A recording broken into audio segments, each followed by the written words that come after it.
சதுரங்க பிரியர்கள் அனைவருக்கும் வணக்கம். ஸோ இன்னைக்கு நம்ம பார்க்க போகிற வீடியோவில் வேர்ல்டு பிளிட்ஸ் சாம்பியன்ஷிப்லேருந்து ஒரு கேம் பார்க்க போகிறோம். ப்ளஸ் வேர்ல்டு பிளிட்ஸ் சாம்பியன்ஷிப்புடைய முதல் நாளோட ரிசல்ட்ஸ் நம்ம வந்து எண்ட் ஆஃப் த வீடியோவில் டிஸ்கஷன் பண்ணலாம். ஸோ இந்த கேம் வந்து பார்த்திங்கன்னா ரவுண்ட் 7ல் இருந்து நம்ம பார்க்க போகிறோம். பிரக்னானந்தா வந்து ஒயிட் பீஸ் ஹேண்டில் பண்ணுறாரு, சாம் ஷாங்க்லைன் வந்து பிளாக் பீஸ் வந்து ஹேண்டில் பண்ணுறாரு. ஸோ இப்போ இந்த கேமை பார்க்கலாம். அதுக்கு முன்னாடி பிரேக்ஃபாஸ்ட் என்ன அப்படின்னு சொன்னீங்க, சப்ஸ்கிரைப் பண்ணாமல் வீடியோஸ்லாம் பார்த்துட்டீங்க அப்படின்னா சப்ஸ்கிரைப் பண்ணிட்டு பெல் பட்டன் ப்ரெஸ் பண்ணி வச்சுக்கோங்க. இந்த கேமை வந்து பார்க்கலாம். ஸோ பிரக் வந்து கேம் வந்து D4 ஓப்பன் பண்ணுறாரு. அதுக்கு ரிப்ளை வந்து பார்த்தீங்கன்னா நைட் F6 இருக்குது. So bishop F4 London system denote பண்ணுது. அங்கே வந்து ஆனால் C5 விளையாடுறதுனால நம்ம ப்ராப்பரான ஒரு லண்டன் சிஸ்டம் வந்து இங்கே விளையாடுறது ரொம்ப கஷ்டம். பட் இங்கே E3 விளையாடி நம்ம திரும்பவும் லண்டன் சிஸ்டம் மாதிரி ட்ரை பண்ணலாம். பட் இங்கே பிரக் வந்து D5 அதாவது பெனோனி மாதிரி ட்ரை பண்ணலாம்னு நினைக்கிறாரு. ஸோ D6 அதுக்கப்புறம் நைட் C3 ஜென்ரலாக இந்த பொசிஷனில் வந்து நம்ம இந்த மாதிரி செட்டப் போகும்போது நம்ம வந்து ஒரு பெனோனி செட்டப்புக்குள்ளே போக வாய்ப்புகள் இருக்குது. பட் இங்கே நம்ம வந்து அவர் என்ன பண்ணுறாரு, டேரெக்டாக நைட் C3 விளையாடுறது ரொம்ப இன்ட்ரெஸ்டிங்காக இருக்குது. ஸோ கிராண்ட் மாஸ்டர்ஸ் லெவலில் இந்த கேம் வந்து பார்த்திங்கன்னா இந்த பொசிஷன் ஒரு 120 டைம் வந்து ரிப்பீட் ஆகிருக்கு. Top grandmasters almost all the players விளையாடிருக்கிறாங்க. ஸோ E5 இந்த இடத்துல வந்து பார்த்திங்கன்னா அம்பசான் வந்து பண்ணுறது அந்தளவுக்கு சரியாக இருக்குமா தெரியல. ஏன்னா பிஷப் இன்ட்டு E6 நம்ம வந்து பீஸ் ஹெல்ப் பண்ணுறோம். அதனால் பிஷப் D2ல் போடுறாரு. E4 அதுக்கப்புறம் பிஷப் F4 என்னன்னா அவர் அந்த ஸ்கொயரை கண்ட்ரோலுக்கு கொண்டு வந்ததுக்கப்புறம் பின்னாடி வந்தார். பட் அதை விட்டதுக்கப்புறம் திரும்ப அங்கேயே போயிடுறாரு. அதுதான் விஷயம். ஸோ E3 ஸோ E3க்கு அப்புறம் லைட் ஸ்கோர் பிஷப் ஓப்பன் ஆகுது. கேன்சல் பண்ணிடுறாரு சாம் ஷாங்க்லைன். நைட் G E2 இந்த பான் ஆக்சுவலாக ஓவர் எக்ஸ்டெண்ட் ஆகிருக்கிறத உங்களால் பார்க்க முடியும். அதனால் அவர் என்ன பண்ண போகிறாரு அப்படின்னா அதை டார்கெட் பண்ண போகிறாரு. ஸோ ரூக் E8 அதுக்கப்புறம் night G3 so bishop F8 so அதுக்கு டிஃபென்ஸ் பண்ணுறாரு. பட் இப்போ அந்த ஒரே ஒரு டிஃபெண்டர் முக்கியமான டிஃபெண்டரை ரிமூவ் பண்ண பார்க்குறாரு. அதனால பிஷப் E7 பட் இங்கே bishop into F7 sorry F6 bishop into F6ன்னு சொல்லி அந்த பானை வந்து வின் பண்ணிடுறாரு. நைட்டால் அந்த பானை வெட்ட முடிஞ்சது. இப்போ ஒரு பானை வந்து அப்பில் இருக்கிறாரு இப்போதைக்கு. ஸோ பிஷப் E5 இது வந்து பிளிட்ஸ் கேம், அதுவும் 3+2 அப்படிங்கிறதுனால அந்த ரோலர் கோஸ்டர்னால் என்ன அப்படிங்கிறத நம்ம வந்து இங்கே பார்ப்போம். ஸோ அந்தளவுக்கு பயங்கரமான ஃப்ளக்சுவேஷன்ஸ் இருக்கும். இவர் வின்னிங் போவார், அவர் வின்னிங் போவார், திடீர்னு ட்ராவும் திடீர்னு லூசிங்கில் போகும். ஸோ அந்த மாதிரி மாற்றி மாற்றி இருக்கும். ஸோ பிஷப் D3 டெவலப் பண்ணுறாரு. அதுக்கப்புறம் F5 அவரோட ஐடியா என்ன அப்படின்னா ஸ்ட்ராங்கான ஒரு பிஷப் வச்சுருக்கிறாரு. ரூக் E5ல இருக்குது. ஸோ நம்ம வந்து 5ல ஓப்பன் பண்ணோம் அப்படின்னா அட்டாக் பண்ணலான்றதான். ஸோ அதனால் நைட்டு D2ல் போடுறாரு. நைட் F3 தேவைப்படும் அப்படின்னு சொல்லிட்டு. பட் இங்கே F4 ஆடுறாரு. F4 ஆனதுக்கப்புறம் கேன்சல் பண்ணிடுறாரு சேஃபாக. ஸோ கேன்சல் பண்ணதுக்கப்புறம் இங்கே கேப்சர் பண்ணுறாரு. இதே பெட்டர் மூவாக என்னவாக இருக்குன்னா அவங்க வந்து டெவலப்மெண்ட்டில் கான்சன்ட்ரேட் பண்ணுறது ரொம்ப ரொம்ப நல்லது. ஸோ ரொம்ப ஆக்டிவாக விளையாடுறாரு அவர். So F into E3 F into E3 ஏன்னா F5 வந்து ஓப்பன் ஆகிடுது. ரொம்ப குறிப்பிடத்தக்க விஷயம் என்ன அப்படின்னா குயின் F3 வந்தாக்கா இந்த F7 எஸ்பெஷலி F7 ரொம்ப வீக். ஸோ G6 போடுறாரு. ஏன்னா குயின் H5 வரும்போது ரொம்ப ஸ்ட்ராங்காக இருக்கும். குயின் H5 வரும்போது ரொம்ப ஸ்ட்ராங்காக இருக்கும் சம்டைம்ஸ். ஸோ G6 போட்டு அதை தடுக்கிறாரு. தடுத்ததுக்கப்புறம் குயின் F3 ஏதாவது ஒரு ஸ்கொயர் தான் நம்ம வந்து தடுக்க முடியும். ஸோ பேட்டரி ஃபார்ம் பண்ணிடுறாரு. ஸோ ஃபைனலாக வந்து நைட்டு டெவலப் பண்ணுறாரு. இந்த பொசிஷனில் வந்து பிறகு நைட் C4 வந்து கொண்டு போகிறாரு. அதுக்கு பதில் அவர் டேரெக்டாக குயின் F7 செக்குமே கொடுக்கலாம். என்ன பாயிண்ட் அப்படின்னு பார்க்கும்போது கிங் H8ல் போட்டதுக்கப்புறம் நைட் C4 நைட் C4க்கு அப்புறம் இப்போ நேச்சுரலாக நீங்கள் அட்டாக் பண்ணிங்க அப்படின்னா இங்கே சூப்பரான ஒரு டாக்டஸ் இருக்குது. நீங்கள் வீடியோ பாஸ் பண்ணிட்டு ட்ரை பண்ணி பார்க்கலாம். ஒயிட் டு ப்ளே அண்ட் ஒரு ப்ரில்லியண்ட்டான ஒரு ஐடியா இருக்குது இந்த பொசிஷனில். ஸோ என்ன ப்ரில்லியண்ட்டான ஐடியா அப்படின்னா நைட் இன்ட்டு E5 என்னன்னா நீங்கள் பானாவில் வெட்டினீங்க அப்படின்னு சொன்னால் தென் குயினை வந்து நம்ம மூவ் பண்ணிக்கலாம். Example queen E6 and then game will கண்டினியூன்னு வச்சுக்கோங்களேன். சப்போஸ் நீங்கள் ரூக் இன்ட்டு F7 ஆடினீங்க அப்படின்னா தென் நைட் இன்ட்டு F7 செக்கு. அதுக்கப்புறம் அந்த பீஸை நம்ம ரெக்கவர் பண்ணிடலாம். இன்னொன்று நைட் இன்ட்டு E5 நைட்டாலேயே வெட்டுறோம் அப்படின்னா தென் குயின் இன்ட்டு F8 ஸோ உங்களுக்கு வந்து பீஸ் வந்து ட்ராப் ஆகிடும். ஸோ இந்த மாதிரி ஒரு எக்ஸலண்ட்டான டாக்டிக்கல் ஐடியாஸ் இருக்குது. பட் அஃப்கோர்ஸ் பிளிட்ஸ்ன்றதுனால அவர் ஃபாஸ்ட்டாக விளையாடுறாரு. Knight C4 queen E7 already time ப்ரெஷருக்கு வந்துட்டாங்க 2 பேருமே. இப்போ வந்து நம்ம 19 மூவ் தான் பார்த்துருக்கோம். இதில் வந்து டைம் ஃபார்மேட் முடிஞ்சாலோ இல்லை ஏதோ ஒரு நம்பர் ஆஃப் மூவ் ரீச் பண்ணாலோ உங்களுக்கு எக்ஸ்ட்ரா டைம் ஆட் பண்ண போகிறது கிடையாது. இந்த இந்த நைட்டோட மூவை நீங்கள் பார்த்துருந்தீங்கன்னா ஒரு கேம் கண்டிப்பாக ஞாபகத்துக்கு வரணும். டெஃபினட்டாக வரணும். ஸோ இப்போ தான் பார்த்தோம் ரீசெண்டாக. ஸோ எந்த கேம்ன்றது கமெண்ட் செக்ஷனில் பதிவு பண்ணுங்கள். ஸோ எல்லா கேம்லேயும் பாருங்கள் இந்த E4 அந்த C4க்கு வரக்கூடிய நைட்டு பண்ணக்கூடிய பிரச்சனை என்னன்றதை கவனிங்க. ஸோ உங்கள் கேம்லேயும் இந்த மாதிரி நைட்டை சென்ட்ரலைஸ் பண்ணுறதுக்கு ட்ரை பண்ணுங்கள். அஃப்கோர்ஸ் அந்த நைட் அங்கேவே இருக்க போகிறது கிடையாது. பட் இருந்தாலும் அதை அச்சீவ் பண்ணுறதே பெரிய விஷயமாக தான் இருக்குது. ரூக் F2 பட் இந்த பொசிஷனில் வந்து கிங்கை G7 மூவ் பண்ணது மிகப்பெரிய ஒரு பிளண்டர் ஆக்சுவலாக. என்ன காரணம் அப்படின்னு நம்ம பார்க்கும்போது இந்த இடத்துல ஒரு சூப்பரான ஒரு ஓவர்லோடிங் டாக்டிக்ஸ் நம்மளால் பண்ண முடியும். Deflection. So night E takes D6 ஆட முடியும். பிஷப்பால் வெட்டுவீங்க. அடுத்து நம்ம நைட்டால் வெட்டுவோம். அவங்களால குயினால் வெட்ட முடியாது. அப்படி வெட்டினாங்கன்னா குயின் F7ல் செக் வச்சு நம்ம வந்து ஃபோர்க் பண்ணி நம்ம ரூக்கை வெட்டிடலாம். அல்லது இந்த இடத்துல இந்த டாக்டிக்ஸ் இருக்கிறது தெரிஞ்சுக்கிட்டு குயின் இன்ட்டு D6 விளையாடாமல் ரூக்கை மூவ் பண்ணிட்டாங்க அப்படின்னு சொன்னால் சிம்பிளாக நீங்கள் குயின் G3 விளையாடலாம். 2 பான் வந்து ஓப்பனிங்கில் இந்த மாதிரி ஒரு என்ன சொல்கிறது, பிளாக் வந்து டெவலப்மெண்ட் கம்ப்ளீட் பண்ணாது. இந்த மாதிரி நிலையில் 2 பான் அப்பு சூப்பரான பொசிஷன், டெஃபினட்டாக வின்னிங் பொசிஷன். பட் ரூக் F2னால கேம் வந்து ஈக்குவல் ஆகுது. குயின் E2, அதுக்கப்புறம் rook into F2, queen into F2, B5. ஃபைனலாக அந்த நைட்டை கிக் பண்ணி ஓட விடுறாரு. நைட் A5 போயிட்டு C6 போக போகிறேன்னு சொல்லுது. அதை தடுக்க முடியாது. சரி ஓகேன்னு சொல்லி ஸ்பேஸ் கெயின் பண்ண பார்க்குறாரு.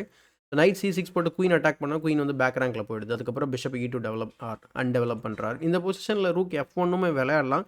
ரொம்ப என்ன சொல்கிறது, கம்ப்யூட்டரைஸ்டு லைன் மாதிரி தெரியும். But bishop E2 natural move, bishop B7, அதுக்கப்புறம் ரூக் F1. எப்படியும் அந்த நைட்டை வந்து நம்ம ஒன்றும் பண்ணுறதுக்கு இல்லை. இல்லைனா நம்ம வந்து நைட் அட்டாக்ல இருக்கேன்னு சொல்லி இப்போது பிஷப் B7க்கு நம்ம இந்த மாதிரி ஆடுற மாதிரினா ஆடலாம். பட் பிஷப் இன்ட்டு D5 வந்து போயிடும். ஸோ பான் ட்ராப் ஆகிடும், ரொம்ப முக்கியமான பான். அதுக்கு நம்ம ரூக் F1 ஆடலான்னு சொல்லி ரூக்கை வந்து கேமில் இன்வால்வ் பண்ணுறாரு. அதுக்கப்புறம் bishop into C6, D into C6, night வந்து பார்த்திங்கன்னா C5 போயிட்டு நைட்டை சேலஞ்ச் பண்ணுது. சேலஞ்ச் பண்ண நைட் ட்ரேட் பண்ணுறதுக்கு பதில் அவர் நைட் G5 போகிறாரு. ஐடியா என்ன அப்படின்னா, இந்த இடத்துல ரொம்ப ஸ்ட்ராங்கான ஒரு பாஸ்பான் வச்சுருக்காரு 7th ரேங்க்கில், sorry 5th rank, sorry 6th ரேங்க்கில். ஸோ இப்போ நம்ம குயின் ட்ரேட் பண்ணிக்கலான்றது தான் அவரோட ஐடியா. சப்போஸ் இந்த பொசிஷனில் நம்ம க்ரீடியாக போயிட்டு இதை வெட்டலாமா அப்படின்னு கேட்டிங்கன்னா கண்டிப்பாக வெட்ட முடியாது. அதனால தான் அந்த நைட் G5 வந்து ஒரு பெரிய ட்ராப்பு. கிங் H6 போனதுக்கப்புறம் நம்ம வந்து செக்மேட் பண்ணிடலாம். குயின் இன்ட்டு H6, அதுக்கப்புறம் H7, கிங் G5, அடுத்து பான் டு H4 வச்சு ஈஸியாக செக்மேட் பண்ணிடலாம். ஸோ இந்த மாதிரி ஒரு செக்மேட்டிங் பேட்டர்ன் 2-3 தடவை நம்ம பார்ப்போம். குயின் F7 வச்சதுக்கப்புறம் இந்த மாதிரி செக் வருது. இந்த இடத்துல கிங் G8 போயிடுறாரு. இந்த கிங் G8 ரொம்ப சேஃபான ஆப்ஷன். ஏன்னா இந்த இடத்துல நம்ம தமிழ்ல பார்க்க போகிற பொசிஷன், பார்த்த பொசிஷன் இங்கே தான் அது. கிங் H6 வந்தாக்கா என்ன ஆகும் அப்படின்னு பார்த்தோன்னா, கிங் பான் டு H4 போட்டு அந்த நைட்டுக்கு ஒரு பாதுகாப்பு கொடுத்துட்டு நம்ம ரூக் இன்ட்டு H7 ப்ரிப்பேர் பண்ணலாம். இல்லை நம்ம வந்து அதை ரூக் இன்ட்டு H7 பிளாக் பண்ண முடியும்னு நினச்சிங்கன்னா பிஷப்பால் பிளாக் பண்ணலாம் டெம்பரரியாக. ஆனால் அதுக்கப்புறம் நம்ம ரூக்கை மூவ் பண்ணலாம் சிம்பிளாக. ஏன்னா அது ஒரு டிஃப்ரெண்ட்டான மூவ் மாதிரி தெரியும். எதுக்கு இந்த மூவனே தெரியாத மாதிரி தோணும். பட் பிளான் என்ன அப்படின்னா, இப்போ நீங்கள் ஏதாவது ரேண்டம் மூவ் பண்ணீங்க அப்படின்னா நைட் F7 வச்சு செக்மேட் பண்ணிடலாம். அதனால தான் ரூக் F8 விளையாடி அதை டிஃபெண்ட் பண்ணணும்.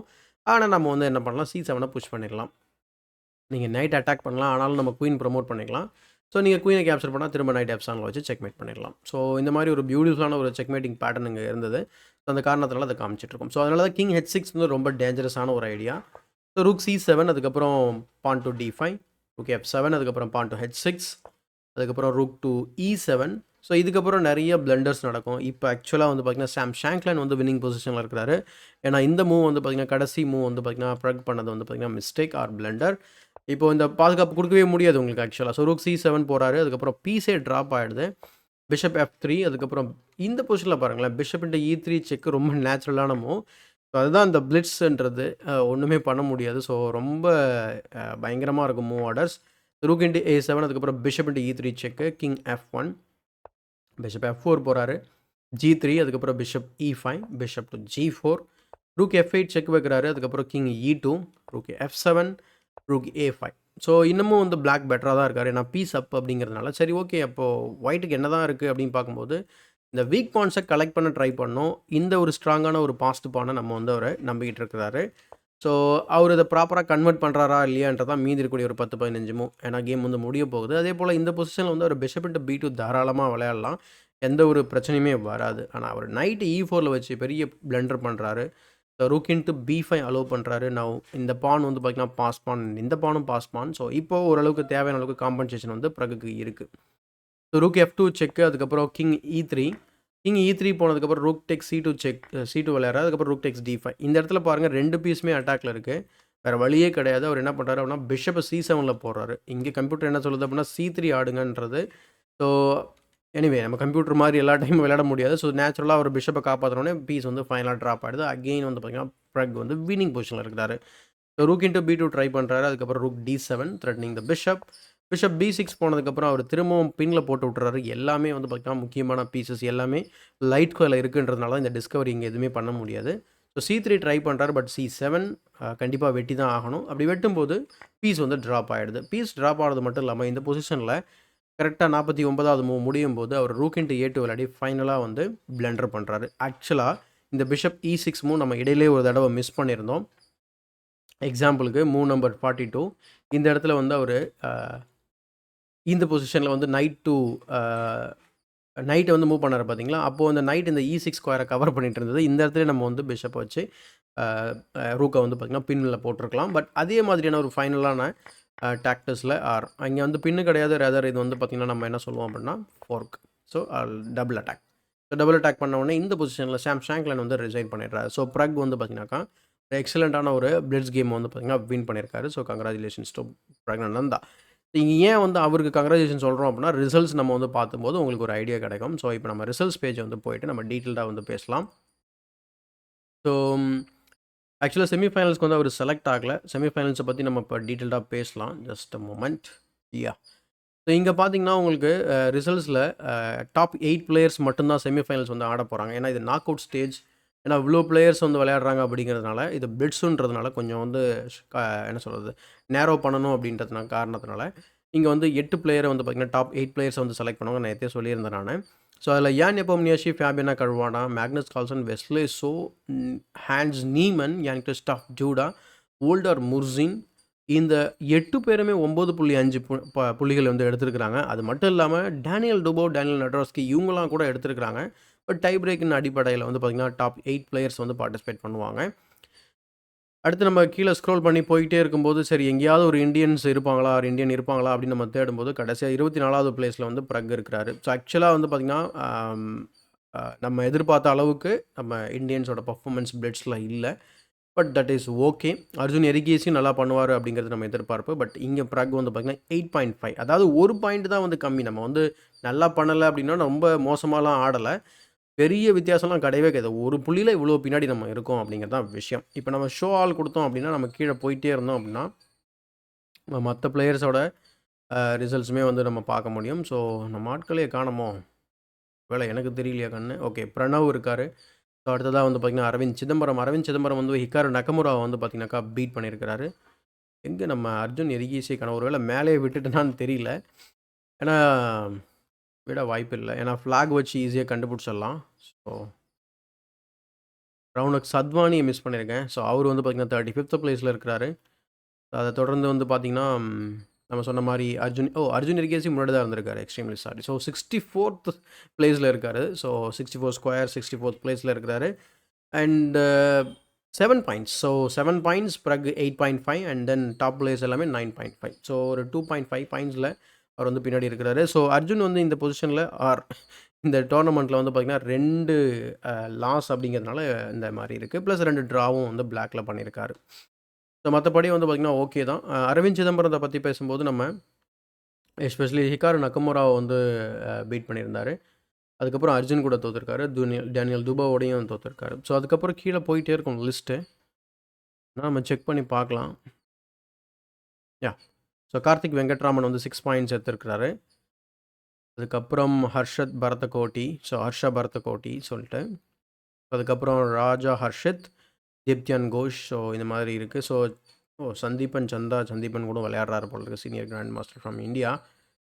ஓகேங்க. ஸோ இதுதான் வந்து கரண்ட் ஸ்டாண்டிங்ஸ். அண்ட் இதுக்கப்புறம் இருக்கக்கூடிய செமிஃபைனல்ஸ்லையும் ஃபைனல்ஸ்லையும் நம்ம ஆட்களுக்கு வாய்ப்பு கிடையாது. நான் ஏற்கனவே சொன்ன மாதிரி 8 பிளேயர் மட்டும் தான் விளையாட போகிறாங்க. ஸோ இந்த வீடியோ பிடிச்சா லைக் பண்ணுங்க, மறக்காமல் மற்றவங்களுக்கு ஷேர் பண்ணுங்கள். இன்னும் சேனலை சப்ஸ்கிரைப் பண்ணல அப்படின்னா சப்ஸ்கிரைப் பண்ணிட்டு பெல் பட்டனை ப்ரெஸ் பண்ணி வச்சுக்கோங்க. வேறு ஏதாவது ரொம்ப சுவாரஸ்யமான கேம்ஸ் ஏதாவது நம்ம இந்தியன்ஸோட கேம்ஸ் ஏதாவது நீங்கள் பர்டிகுலராக பார்க்கணும் அப்படின்னா கமெண்ட் செக்ஷனில் பதிவு பண்ணுங்கள். அண்ட் இதே போல் ஒரு பயனுள்ள வீடியோவுடன் உங்களை சந்திக்கும் வரை உங்களிடம் விடைபெறுவது உங்கள் சதுரங்க சாணக்கியன்.